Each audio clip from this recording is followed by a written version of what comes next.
overburdened digestive systems a much needed break. Our altered eating patterns impose substantial changes physically, mentally, and socially. Fasting during Ramadan should improve your health only if you follow the correct diet. What happens when Ramadan is over? How easy it is to fall back into overeating, how hard it is to start going back to the gym if you'd taken a break during Ramadan. All these questions, dear viewers, we have answers for, and we are honored to host Nahla Bakri, a nutrition expert, to answer all these questions and more, dear viewers. A very wonderful day, and happy Eid, happy festival, happy Sham Nasim, happy everything together. And we have the pleasure to have you with us in today's episode of Nile Cruise. Thank you. The pleasure is all mine. Happy Eid to everybody. Okay, Miss Nahla, what is the healthy way to break the fast during Eid? As you were just mentioning that we are fasting for 30 days and we are got used to eating smaller quantities and maybe just 1 or 2 times a day, and then all of a sudden now we broke our fast, and I hope nobody will go crazy and start eating again too much like before. The best way to break the fast is to just eat very very small quantities but balanced. And when I'm talking about balance, nutritional balance, that means half of whatever you're eating has to contain fruits or vegetables.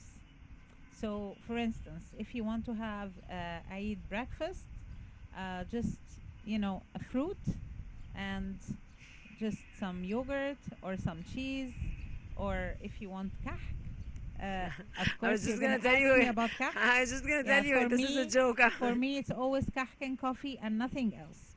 And kahk in itself has, if it has nuts, that's proteins, and if your coffee has some milk, that's protein. So all you need is just some fruit or vegetable with it, a very small fruit, maybe some strawberries, and that's it. That's a balanced breakfast. Wonderful. If how many kahks are we supposed to eat? Okay, it's a very good question again, because one kahk could be this size or could be this size. All right, so they're not equal. If you like the very very mini one, the very tiny one, you can have two, three, four. But if this huge one, then that's one. And so I would suggest to use your hand. Your hand is a guide. So half of the side of the hand, that's the maximum size of kahk or whatever pastries you want to have. Half the size Okay, this is per day or per breakfast? per breakfast. Per breakfast. And if And it then comes with it, some fruits a or lunch. vegetables. Lunch, of course, we're not going to have lunch kahk, right? But you're going to have it after lunch, right? So maybe if you want to have it after lunch, one or two, again, if it's very small, and so on. The whole idea of let's break down kahk nutritionally to see what's the content of it. The content of kahk has carbohydrates in the form of flour and sugar, right? So if you intend to have kahk after lunch, then don't have carbohydrates in the lunchtime. Don't have a lot of carbohydrates. Don't eat a lot of rice and then a lot of kahk. You see what I mean? It's your choice.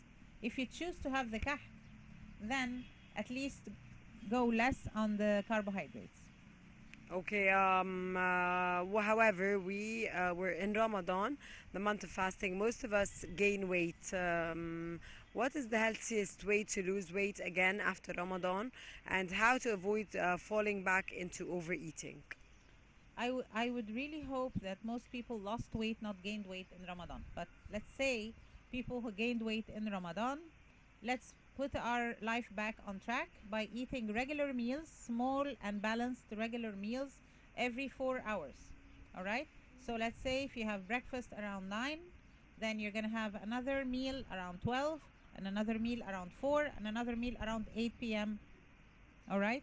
And maybe if you want to lose a lot of weight fast, then after the meal at 4 p.m., don't eat again. Don't eat till the Yes, next day. don't eat again until breakfast. Then you have an intermittent fasting. You can Intermittent. drink water. You can drink unsugared drink like tea without sugar, coffee without sugar, or maybe herbals without sugar. That's okay during the intermittent fasting, but no food whatsoever. Okay? This is going to be the fastest way to maintain what you have gained in Ramadan. Because in Ramadan, what we have gained is you shrink the size of your stomach.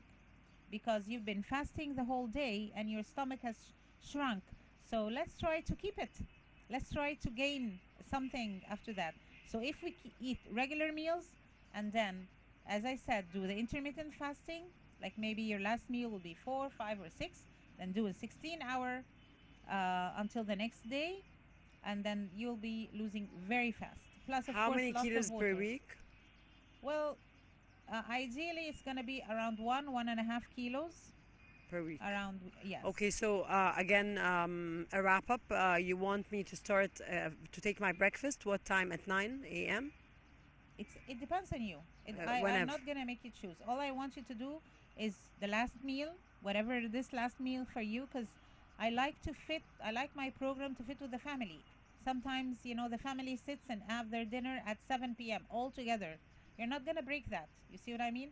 So it depends on your family pattern. The last meal that you have with your family, stop after that all the way until the morning. You count 16 hours and then start eating regularly every 3 to 4 hours. And what breakfast do you recommend? Um, you can have anything. It depends on the balance. Like, for instance, if you look at my hand, one hand is full of carbohydrates and proteins, like, for instance, eggs and bread, all fit in this hand. And the same size vegetables for breakfast, or a little bit of fruits with it too. Okay, so it could be fruit and yogurt, could be cheese and bread and some vegetables, could be beans and olive oil and some vegetables, could be eggs. It depends on your taste buds. It could be it could be anything. It does not have to be a certain thing. We break it down to food groups. Okay, so we have all the food groups. So at the carbohydrate group, you have the kahk, it's a carbohydrate, right? And then you have the bread is a carbohydrate, and then you have the beans are also proteins and carbohydrates. So if you want to choose your carbohydrate to be kahk, why should I make you suffer? Okay, Nahla, what about a spoon of honey before eating anything every day in the morning? That's a fallacy. The honey, it's good for certain things. It's an antibacterial, but again, it raises your blood sugar. So if you want to have for immunity, for instance, you can have. I prefer having this mix called the golden milk. Have you heard of the golden milk? Okay, it's an Ayurvedic. It's an Indian recipe, which has um, uh, turmeric, and it has coconut oil or coconut milk. It has honey, black pepper, because turmeric needs black pepper for digestion. And you mix everything, and you can also put cinnamon. And this is an antibacterial, antiviral. You just, ginger also for antiviral. And you just consume this in the morning. It's much, much better than just having just the honey. Mix it with all these nice herbs, for your immunity. Okay, so you see that the honey is high calorie. If you just have a teaspoon with your tea, with your coffee, that's okay. It's only 18 calories. That's okay. Okay? It's okay. So But it's healthy. it is healthy, but it's not healthy when you have the whole jar. Okay. Okay? Okay, we were used during Ramadan to eat suhoor after ending the month. How to cut out late night snacking? Well, if you are going to start reversing the clock and eating in the morning during the day regularly, as you said, and do the intermittent fasting during the night, so we're going to reverse exactly what we were doing in Ramadan.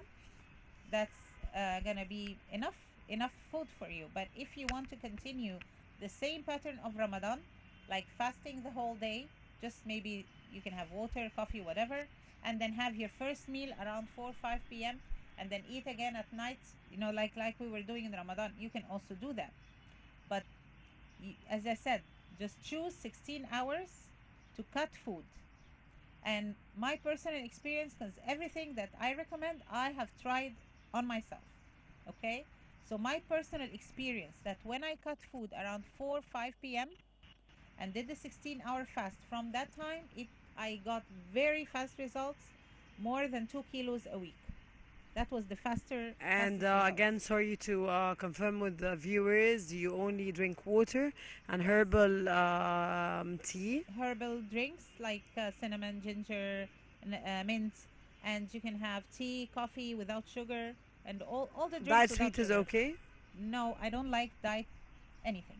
Okay, because diet sweet sweeteners are to your body, they're toxins, they're chemicals, and so they actually disrupt the digestive process, and also your body when you consume all these chemicals, your body treats them as toxins. So your body goes into a cycle of lymphatic drainage to detox. So you want to digest or you want to detox. You cannot do both at the same time. You see what I mean? If you want to lose weight and you want to be a healthy person, cut all the chemicals, preservatives, all the unnatural stuff that you're eating. Take only 100% natural cheeses, everything that comes in nature, like we are sitting here in this beautiful place, and maybe we'll take the cue from nature. That nature gave us everything, and we are blocking it and taking unnatural stuff. And then we complain, why aren't we healthy?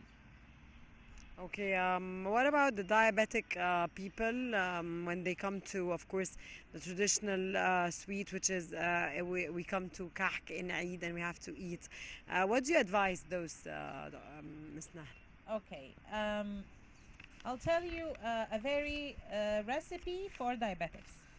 The best thing to control the sugar surge, the blood sugar surge, is by having fat content, which kahk has fat content, and proteins. So what is lacking here with the kahk is the proteins. So if you want to have kahk as a diabetic, have a meal that has high protein, like for instance, have 2 boiled eggs for breakfast. Now you have your proteins, right? And then with vegetables, of course, because vegetables also have fiber, and then have one kahk after that. Okay, so already in the system, the protein and the fat is already slowing down the surge, the blood sugar surge. That's one. This is one way. Another way is using stevia in the kahk instead of sugar. Okay, for diabetics. That's another way. But as I said before, I like natural. So I don't. I myself, I only use honey, and I don't use sugar a lot in the kahk. But people who like to drench kahk in sugar, this is not good for diabetics for sure. Maybe just dust off the sugar and try just just a little bit. And the kahk itself has flour and a lot of fat, which is good for diabetics. It's not bad if it's natural fat. If it's real ghee. Okay, holiday weight gain is common is a common cause of concern for many people. Is it possible to stay on track and still enjoy the festival and the festival season and festive season? Yes, absolutely, absolutely you can. It's all a matter of economics and budgeting. For instance, you start the month with a budget of money, right? And then you choose where to spend your money wisely, right? So we do this every day. We do this every month. It's the same thing with the calories. Like I start every day with a budget of calories. If I want to lose weight as a woman, let's talk about calories. For women, if they want to lose weight, they have to be between 1200 to 1500 calories a day. If they want to maintain their weight, like for instance, they say, okay, I do not want to lose weight during Eid, I just want to maintain my weight. So they have 2000 to 2200 calories and they're going to maintain their weight. Okay, that's a lot of calories. So they can eat, as I said, in balance, choose wisely. There's a lot of application that tells you exactly how many calories in everything. And I can tell you now that if you're eating kahk, for instance, the kahk that I do, which contains, I mix whole wheat flour with white flour, and it has the normal quantity of ghee, of samna, it only contains 70 or 80 calories. If you eat the kahk, the commercial kahk that has a lot of sugar and stuff, it will probably be double that. It will be 160 calories. And if you eat this gigantic kahk, this gigantic one, it will be maybe 250 calories. So now that you know how many calories and you know that you have 2000 calories per day, you choose where to spend your calories. And another secret, drink a lot of water, because water just, It dissolves flushes all out. that, flushes it out, and a lot of green tea with ginger and cinnamon and all that good stuff. Do you think that green tea is healthy? Yes, green tea, but not the tea bags, loose. Loose Yes. green tea has a lot of antioxidants, and it raises your metabolism by 5%. Not a lot, not 5%, but still, it's good to detox, all the and flush the toxins. How many green tea cups or mugs are okay per day? All right, you can have 1 teaspoon of loose tea per day. That's all. Because this teaspoon, you can brew it 5 times. Like you put the tea leaves and you add hot water and you keep adding hot water and on the same leaves. It doesn't increase pressure. No, It does. no, Or heartbeats. no, no, not the tea. The coffee, maybe, not the tea. Okay. During Eid, most of us prefer fast food. How does this affect our health, and how to avoid falling back into overeating? Okay, let's categorize fast foods into good fast foods and bad fast foods. All right, the good fast foods are the nice Egyptian fast foods like koshari, like ful, like tameya, like seeds, like corn, like sweet potatoes, like shawarma. All right, all of these nice, like kebab, for instance. All of these nice Egyptian fast foods are okay with me, no problem. And then we're gonna go to all the American fast foods that came to us, and they're not made out of the best quality meat like hamburgers, like pizza, like whatever. If it's made from real beef, then be careful. Just go very little. And the French fries and all that stuff is too much carbohydrates in one setting. Just go easy, maybe once a week. Pizza, choose your pizza also wisely. Make sure that they're putting real cheese because the fast food chains they put um, cheese made from oils, not from milk. All right. So this is the reason I'm saying no to all fast foods are alike. Okay. Your final recommendation and advice for every single person after Ramadan to move on with a healthy diet to keep, of course, their bodies healthy and in shape. My final recommendation is that you adopt a healthy lifestyle. Is that you choose to take one good habit per week. Like for instance, say the first week of Eid, we're going to make sure we drink 3 liters of water every single day. And then the next week, we're going to make sure that we walk 30 minutes every single day. Of course, I don't lose the water, I keep adding, okay? And then the week after that, I'm going to make sure that I increase my vegetable intake, and so on and so forth until you really adopt a healthy lifestyle. Okay, Miss Nahla Bakri, a nutrition expert, we thank you very much for your informative knowledge. Thank you very much for joining us in Nile Cruise. Happy Eid and happy festival. Happy Sham Nassim. Thank you very much for joining us. Happy festivities. Thank you. And dear viewers, hope you've enjoyed this segment of Nile Cruise. Stay tuned. We have more. Don't go away. We bring you this episode from an Ormond Garden in Cairo. Don't go away, dear viewers.